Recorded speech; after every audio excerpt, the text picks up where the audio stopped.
guys, welcome back to my channel. I am Alexia, and as you can tell by the title of the video, I am here to talk about my August TBR and my that's not right. I'm here to talk about my August reads and my September TBR. So let's get right into it. I wanted to start the video with pulling a little affirmation card. I thought it would be a fun little thing to do. I think I've only done this in one of my videos maybe, but I thought it would be fun to start every video with a little cute oracle card or something like that. I'll pull for what we need to hear for this week. What affirmation do we need this week?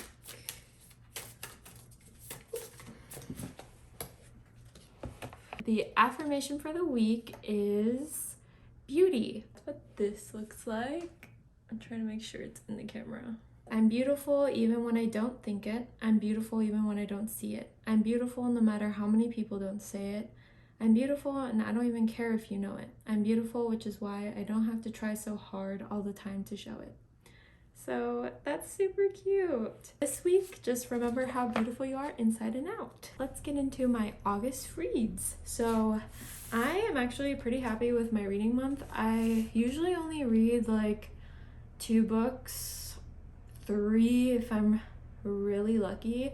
But this month I was able to read 4. So I'm really proud of myself. The first book I'll talk about, which is the first book I finished reading in August, I think it was this one,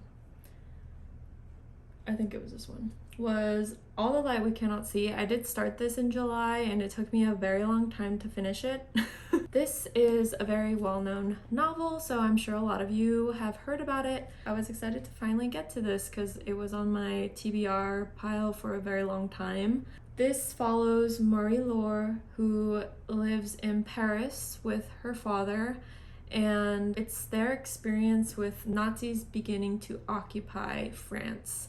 And it follows 2 points of view, so it follows her, and it also follows Werner, who lives in a I think it's a small town, or it's a mining town, and he grows up in a foster home, and it's about his experience with how Nazism comes to be in Germany, and it follows their lives and how it begins to intertwine with them both. Marie-Laure and her family, or her father, end up fleeing Paris and go to Saint Malo, where they end up staying with her great uncle by the sea.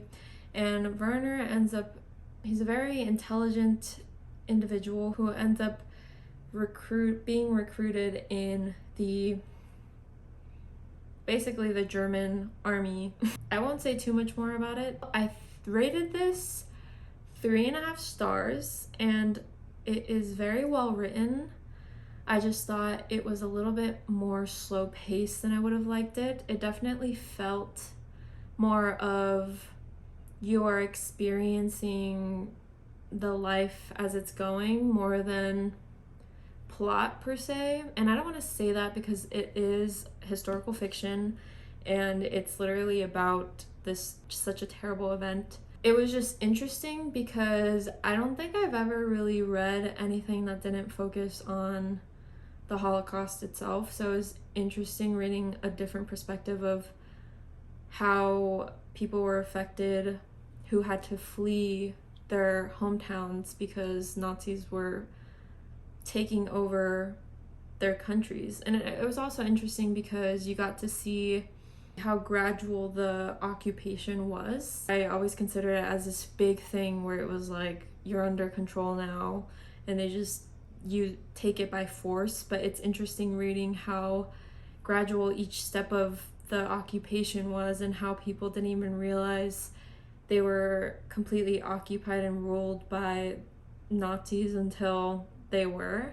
I will say I did learn some stuff from it, but I think I thought it leaned a lot more into the fiction for me, and I thought it was interesting, like the plot that they incorporate in it, because it does incorporate there's this jewel that kind of ties both perspectives, and it plays into both points of views and the plot and how they intertwine and everything.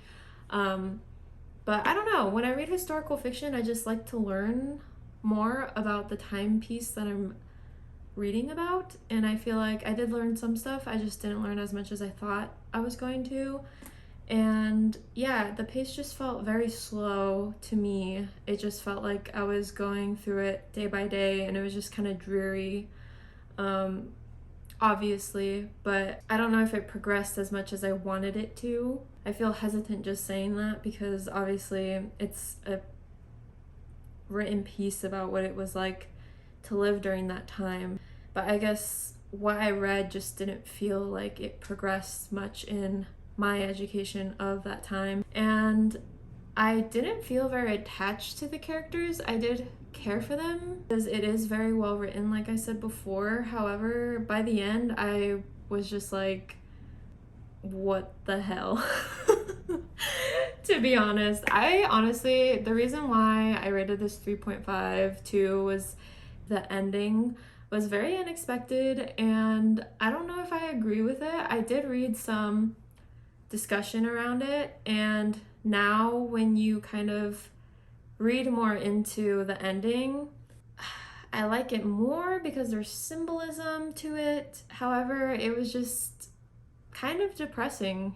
I almost expected there to be at least a ray of hope or a ray of light at the end of this, because war is terrible and war is just destructive, and I understand that. However, by the end it just felt like I was like, dang, that was awful. And that's definitely a part of it, but I don't know, the humanity of it just almost had me seeing just a bleak and negative side of humanity a lot more than the positive side. And it's just one of those things again where it's like, well, duh, it's war. But I don't know how to explain what I'm feeling. I just don't know what I was expecting, and I think it's just those expectations, and especially how everyone was speaking of it, that I thought this was going to be completely different than what it was. But yeah, that's just my opinion. I definitely would recommend this though, because it's definitely worth a read. It's one of those things where it's gonna have you thinking about it. It's gonna have you wanting to discuss it with other people. So definitely check it out if you like historical fiction. That's my little rant on All the Light We Cannot See. And the next book I read was The Invisible Life of Addie LaRue by V. Schwab. This was my book club's August pick, and I really enjoyed this one. I rated it a 4 stars out of 5. This one follows Addie LaRue, who this was also set in France in the 1700s. So she is going to be arranged to marry someone. So she flees and prays to the gods that will listen to please, please, please save her from this marriage. And she does not notice that the sun is going down, and so the gods that do hear her are very sinister, and she ends up making a deal with the quote-unquote devil, in which he kind of skews her words, in which she's unaware that she ends up agreeing to living forever. However, there's a little footnote in the bargain basically saying that she will never be remembered again. So a century later, someone does remember her. So that's what the story is about, just kind of her trying to figure out, like, why does this person remember me? I really enjoyed this book. I loved the writing. It was very lyrical. It was very thought-provoking. It was a situation where I was picturing myself in her situation. It was just so... Oh, it jumps from present to past, so that was also nice too, because you see her experiences from the past and how she's grown into the woman she is, I mean, centuries later. And it was just filled with this bittersweetness, and yet there's these grains of hope in there, but there's this wistfulness and this just deep sadness to the story because no one remembers her, and she can never have the closure of ending a relationship or having someone remember her or fall in love with her. So it's just all these parts of humanity you never realized are so important, and she can't really have these interactions or these connections with those around her. I think the ending was where it kind of fell apart for me a little bit. I think some people will love this ending for what it is, and some people will not like it, and that's what took. I thought this was going to be a 5-star read until I got to the ending, and the ending was just kind of disappointing to me. I think the relationship that develops was just not brought to a satisfying conclusion to me, especially with her narration of the relationship. And if you read this, you'll know what I'm talking about. And I don't want to say too much because if you read this, I really want you to just experience it with no knowledge of what's going to happen. But there's another relationship too that is kind of developed throughout in the past, and then you seeing how it has been affected in the present, and that also is kind of unsatisfying. So I don't know, it was kind of one of those things where I was like, okay, so how do you actually feel about these people? Because the emotions I was getting throughout the entire thing did not really coincide, if you know what I mean. But yes, I highly recommend this one. I'm really glad this was the book pick of last month. Now, the next two is the Summer I Turned Pretty series. I watched the show first and I devoured it in 2 days. I was like, this isn't even that good, and yet I can't stop. It was so messy, and I think I have never watched something that messy since The Vampire Diaries, and I was just eating it up. My inner middle schooler and high schooler were thriving, so honestly, I'm not ashamed. I honestly couldn't stop thinking about it because obviously there's only 2 seasons and there's 3 books, so I was like, I need to know how this is gonna end. So I went ahead and bought all 3 books immediately, and here I am. I read the first one in a day, and I read the second one. I started it an afternoon and then finished it the next evening or whatever. So technically I read this one in a day too. The Summer I Turned Pretty, if you're not aware, it's basically about Belly, who every summer she goes to Cousins Beach, which is a place her family and her mom's family friend, or her mom's best friend, they always go there every summer, and her mom's friend has 2 kids, so it's just a family trip every summer. And this summer is different because, I mean, she turned pretty, you know? She be going through puberty, so it's just about how her relationship with the 2 boys kind of ends up changing this summer and what it means for all 3 of them / her sibling. I will say, this is a very controversial thing, but I did really like the first season of the show better than the book, which is kind of crazy because I'm always a person to say read the book first and then watch the media. But honestly, if you've never read these before, I might recommend the show first because I loved the family dynamics between the parents and the kids, and then I loved the relationship between the 2 mothers, and I loved the friend dynamic too. It had me become so attached to them and the characters already, so reading these books felt nice because I had that attachment to them already. And also I feel like this book follows Belly's perspective only, so you don't really get the character development that you get in the show. Like in the show you follow each of them individually and together apart from Belly as well. So I really appreciated the show, and it really got me super attached to the characters. And I feel like if I would have read this before, I'm not sure I would have continued the series, to be honest, or even watched the show.